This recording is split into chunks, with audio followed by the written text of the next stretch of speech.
મારી પાસે એ માહિતી છે કે અહીંયા આગળ 2021થી ક્લિનિકલ ટ્રાયલ કરવાના ચાલુ કરેલા હતા અને આજ 2024 ડિસેમ્બર સુધી ક્લિનિકલ ટ્રાયલ ચાલતા હતા.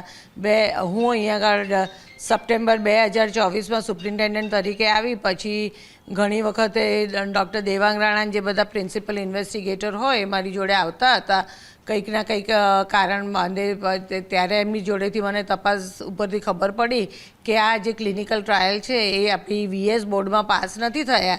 એટલે એમને મેં કહ્યું કે આપણે પહેલાં આ ટ્રાયલને સ્લો ડાઉન કરી દઈએ, પહેલાં આપણે વીએસ બોર્ડમાં પાસ કરાવીએ અને પછી આપણે આગળ તમારે જે ટ્રાયલ કરવા હોય એ આગળ કરીશું. એટલે એ પ્રોસેસ ચાલતી હતી ત્યાં. અને મીનવાઇલ તો બે મહિનામાં ખબર પડી કે દેવાંગ રાણામાં બધી બહુ જ ગેરરીતિઓ કરે છે. એટલે ડિસેમ્બર 2024માં તો એમની સામે પેલું એ અમને ખ્યાલ આવ્યો. એટલે એમને અહીંયા આગળથી કે ક્લિનિકલ ફાર્મેકોલોજીસ્ટ તરીકે પછી રેઝિગ્નેશન અપાઈ દીધું. એટલે ત્યાં સુધી આ બધું લગભગ 4 વર્ષ આ બધું ચાલ્યું. ડૉક્ટર મનીષ પટેલ સુપ્રિન્ટેન્ડન્ટ હતા, એમને અહીંયા આગળ clinical trial along with doctor Devang Rana ચાલુ કર્યા હતા.